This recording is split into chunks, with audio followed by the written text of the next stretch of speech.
So there's something a little bit weird that I've noticed where everyone knows that they need to diet and exercise in order to get in better shape, but for whatever reason, they just don't do it. And I think a lot of times what happens is people live their lives the way they do. Maybe you're out there eating fast food and eating a whole bunch of food because food is delicious, and I don't blame you, and not really realizing how much food that really is. So for example, I'm just passing a Raising Cane's over here, and their average meal is like 1,200 calories.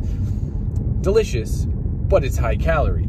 And if you go ahead and eat that for dinner when you already had like a breakfast sandwich or two and some hash browns for breakfast, and you had like a roast beef sandwich for lunch, and then you have that for dinner, and then you have ice cream as a snack before bed, or maybe you're going healthy and have some Greek yogurt and blueberries, absolutely delicious.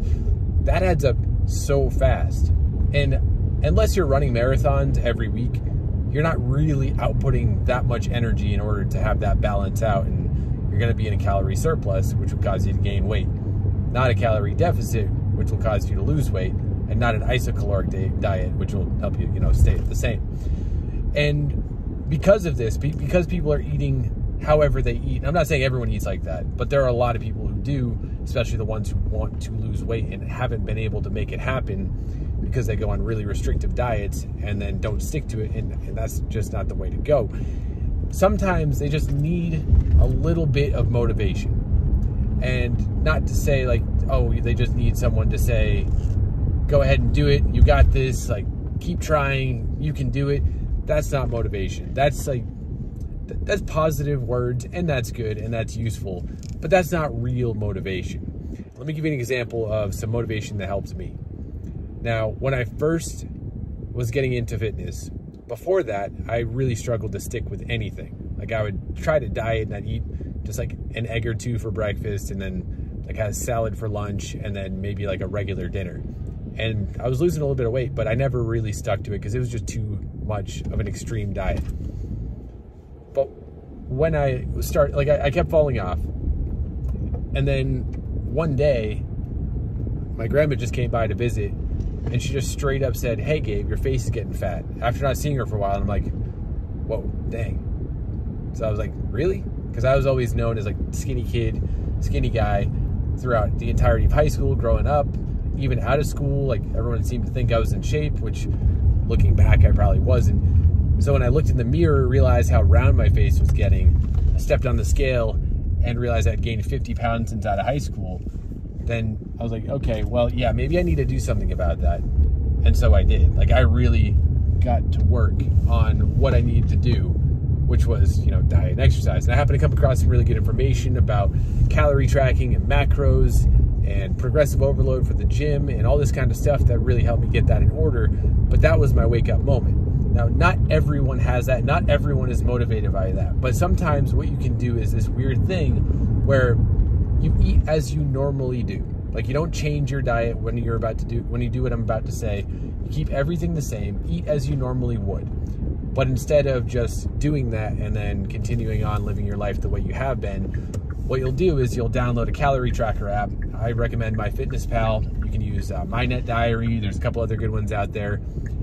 And don't set any goals. Don't do any of that setup. Just simply track the way that you eat, like the normal way that you eat. And the reason for this is when you go through your day and you track exactly what you would normally want to eat for breakfast, what you normally want to eat and eat for lunch, and the same thing for dinner, and any other snacks that you have, all condiments, all of everything, every extra oil that you have, and you can use like nutritional calculators and online guides and other things like that to see to get as accurate as possible of these calorie estimations in the app. You're going to really start to see how much you're actually eating.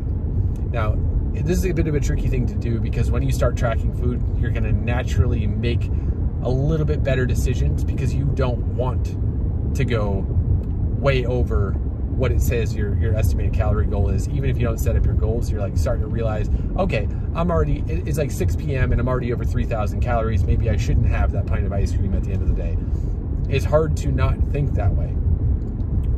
But it's important to really see how you would naturally eat, as close to as possible as you naturally eat, and write it down. And by that I mean in MyFitnessPal or whatever other app. And when you do this, when you go through an entire day and realize you ate 4,200 calories without even thinking about it, it's really going to show you what you need to do. Now, first off, obviously you want to reduce the calories to where you start to be losing weight. And normally I recommend a 300 to 500 calorie deficit. So after this day, you'll go ahead and adjust your goals and your height, your age, your weight, your gender, your activity level, and all this stuff in the app to set your proper goal to lose 0.5, half a pound to 1 pound per week. And that doesn't sound like much, but it definitely adds up quite a bit over time.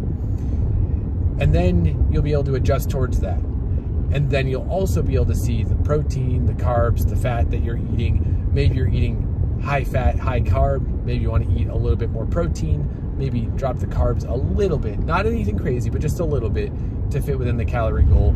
And make sure your fat is a little bit lower than it might be, because a lot of foods out there are very fattening. And when you do that, you're going to realize, okay, well, I maybe need to adjust the type of meals that I'm having, the meal composition, like maybe focus more on protein sources in your meal. If you get at least 30 grams of protein in every meal, you're going to have a lot easier time getting more protein in your diet. And then, of course, you can always add in more Greek yogurt, like fat-free Greek yogurt. It's practically pure protein. You get the flavored one, it has a little bit of carbs, but you could do that. You could do whey protein. I'm not a big fan of it, but you could also do that. Maybe you could increase your serving size of your meats, your dairies, anything like that, to make sure you're getting more protein and less of everything else. Because I can almost guarantee anyone watching this right now could use a little bit more protein. Now, if you're already like serious with fitness and working out and dieting and all that stuff, this entire thing's not going to really apply to you because you won't necessarily need that. But for the people that may benefit from this, I'm sure you can eat more protein, and this is a good way to do so.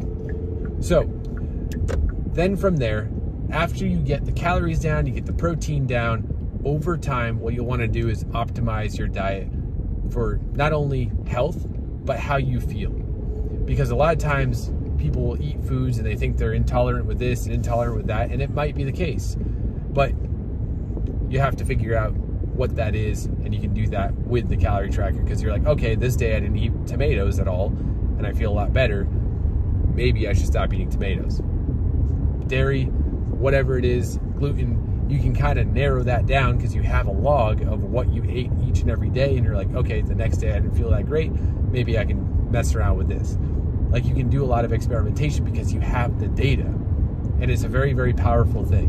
And it all starts with starting that, because then you can just get everything so much better. And the entire name of the fitness game is getting better over time. Getting better with your diet, getting better with training, getting better with cardio, getting better with being consistent. Doing all of this is how you get in shape in the long run. So that's really all I had to say for today. Hopefully it made a bit of sense. If you have any questions, let me know in the comments, and definitely head on over to gainswithgabe.com, because I give you a free diet plan.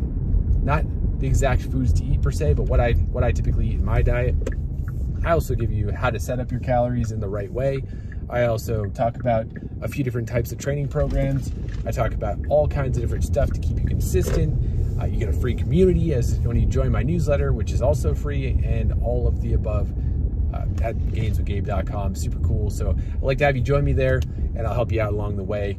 Got some other offers as well, like coaching or my in-depth program that you can also check out. But all that's with there, gainswithgabe.com. Thanks so much for watching, and I will see you in the next video.